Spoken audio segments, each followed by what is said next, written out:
కొండ కోణంలో జీవనం, అడవులే ఆధారం, విభిన్నమైన సంస్కృతి సాంప్రదాయాలు. పుష్యమాసం వచ్చిందంటే చాలు వెల్లివిరిసిన నూతన ఉత్సాహం. గ్రామాల్లో ఆధ్యాత్మిక వాతావరణం కొనసాగుతున్న తరుణంలో ఆచారం. ఆదిలాబాద్ జిల్లాలో నాగోబా ఆరాధనపై హెచ్ఎంటీవీ స్పెషల్ రిపోర్ట్. ఆదిలాబాద్ జిల్లా పేరు చెప్పగానే దట్టమైన అడవులు, ఆదివాసీల సాంప్రదాయాలు. ప్రస్తుతం పుష్యమాసం వీరు అత్యంత పవిత్రంగా భావిస్తారు. ఇక్కడ ఇంద్రవెల్లి మండలం కెస్లాపూర్ నాగోబా దేవాలయంలో అమావాస్య రోజు నిర్వహించే నాగోబా మహాపూజ జాతర ఉత్సవాల సందడి ఆదివాసీ పల్లెల్లో నెల రోజుల ముందుగానే ప్రారంభమైంది.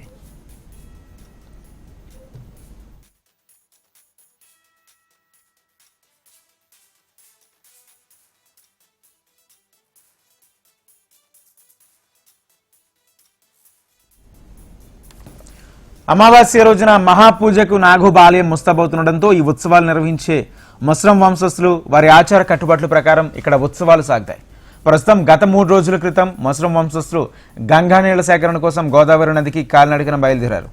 ఆలయ ప్రాంగణంలో మరాఠీలో ప్రత్యేక పూజలు నిర్వహించి గోదావరికి పాదయాత్రగా బయలుదేరారు.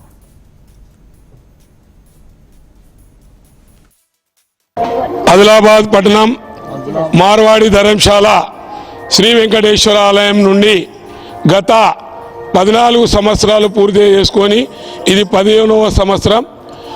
13 జూన్ 2010 నుంచి ఈ యొక్క నగర సంకీర్తన ప్రభాత ఫేరీ ఒక 2-3 భక్తులతోని ఆ రోజు ప్రారంభించి మరి ఈనాడు 15 సంవత్సరాలు నడుస్తున్నాయి. దీని ముఖ్య ఉద్దేశం కలియుగ కేవల నామ ఆధార, ఈ భగవన్ నామస్మరణం చేస్తూ అందరూ సుఖ సంతోషాలతోని ఆయురారోగ్యాలతో ఉండాలని ఆ కలియుగ దైవం ఆ వెంకటేశ్వర ఆలయంలో అందరు ఇక్కడికి వచ్చేస్తారు. 5:30కు మన వెంకటేశ్వర స్వామి దర్శనం తీసుకొని మొదలు ఇక్కడ నుంచి విజయ హనుమాన్ టెంపుల్, మన అశోక్ రోడ్ పొచ్చమ్మ అమ్మ టెంపుల్, మన వినాయక్ చౌక్, మన శివాలయం, మన రాణి సతీ టెంపుల్ అన్ని దేవుళ్ళని దర్శించుకుంటూ గాంధీ చౌక్, అంబేద్కర్ చౌక్ మరలా తిరిగి శ్రీ వెంకటేశ్వర ఆలయం వచ్చే వరకు 3 కిలోమీటర్ వాకింగ్ అవుతుంది. ఎవరు ముఖ్యంగా భగవన్ నామస్మరణం అవుతుంది. మన తర్వాత 7 గంటలకు ఆరతి మరియు తీర్థ ప్రసాదాలు. మా సొంత అనుభవాలు చాలా వైభవంగా ఉంటుంది ఇలా, ఎందుకంటే ఆరోగ్యం కూడా బాగుంటుంది.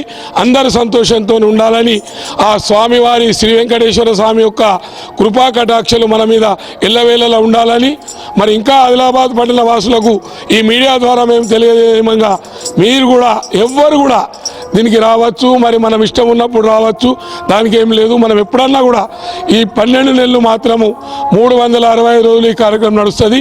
ఎంత చలి ఉండని, ఎండ ఉండని, వర్షాకాలం ఉండని, ఒకసారి భక్తులు రాకుండా ఆ 3-4 కూడా ఈ కార్యక్రమాన్ని నిర్వహిస్తున్నాము. ఆ వెంకటేశ్వర స్వామి ఆశీస్సులు అందరిపైన ఉండాలని ఆ భగవంతుడు మాకు ఇంకా బలమిచ్చి ఇంకా కొనసాగాల. ఎప్పుడు కూడా యథావిధిగా వెంకటేశ్వర స్వామి యొక్క నామస్మరణలో ఉంటామని మా సొంత అనుభవాలు.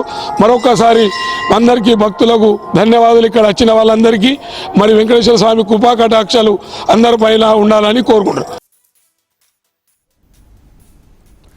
గంగా నీళ్ల సేకరణ కోసం వెళ్లిన ఆదివాసీ బృందంలో పాదయాత్రలో పాల్గొనేవారు తప్పనిసరిగా తెల్లని దుస్తులు ధరించడం, తలపై తెల్లని వస్త్రం పాగా ధరించడం, కాళ్లకు చెప్పులు లేకుండా పాదయాత్రలో పాల్గొనడంతో పాటు గ్రామాల్లో బస చేసే సందర్భంగా భజనా కార్యక్రమాలు నిర్వహించడంతో పాటు సెల్ ఫోన్ వాడకాన్ని జాతర ఉత్సవాలు జరిగేంత వరకు పూర్తిగా నిషేధించుకున్నట్లు తీర్మానం చేసుకుని మరీ గంగా నీళ్లకు బయలుదేరారు.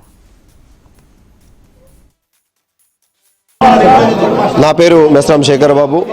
గత తరతరాల నుంచి వస్తున్న ఆచార సాంప్రదాయానికి అనుగుణంగా మిశ్ర వంశులు పుష్యమాసం అమావాస్య రోజు 28 జనవరిన మహాపూజ చేయడం, దానికి కావలసిన శుద్ధి చేయడానికి గంగాజలం, గోదావరి, హస్తినమడుగు ఈరోజు పాదయాత్రగా బయలుదేరు సమయంలో మా మిశ్ర వంశులు ముఖ్యంగా మరి 3 తీర్మానాలు చేశారు.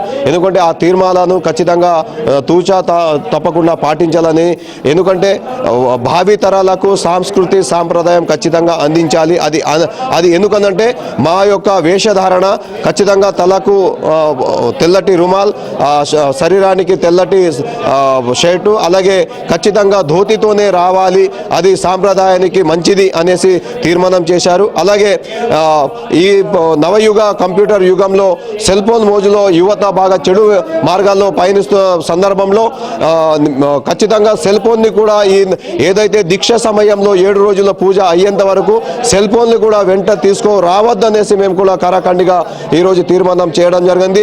అలాగే మా భావితరాలకు మంచి ఉన్నత స్థాయిలో ఉండాలి అంటే దేవుడి ఆశీర్వాదంతో పాటు మంచి నాణ్యత గల విద్య కూడా అవసరం కాబట్టి జాతరకు వచ్చే వంశ పెద్దలు ఎవరు కూడా చదువుకునే విద్యార్థులను తీసుకురాకుండా ఒకవేళ ఆనవాయితీగా రావాల్సి వస్తే ఒకరోజు వచ్చి దేవుడికి దర్శనం చేసించి ఆ జాతర ఒకరోజు చేసేసి మళ్ళా బడిలోనే మా పాఠశాల విద్యార్థులను ఖచ్చితంగా వదిలేయాలనేసి కూడా మిశ్ర వంశుల తీర్మానం చేయడం జరిగింది.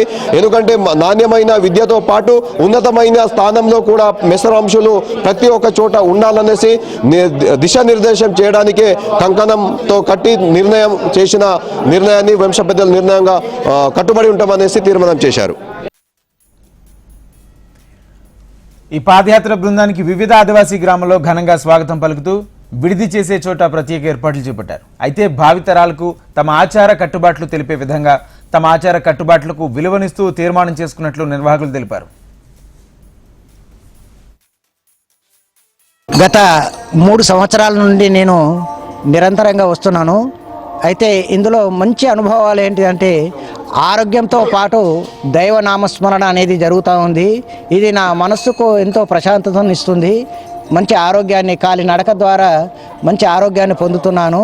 మరి భక్తులు కూడా ఈ విధంగా ఇటువంటి కార్యక్రమాల్లో పాల్గొని మరి స్వామివారి కృపా కటాక్షాలకు లోను కావాలని నేను ప్రార్థిస్తున్నాను.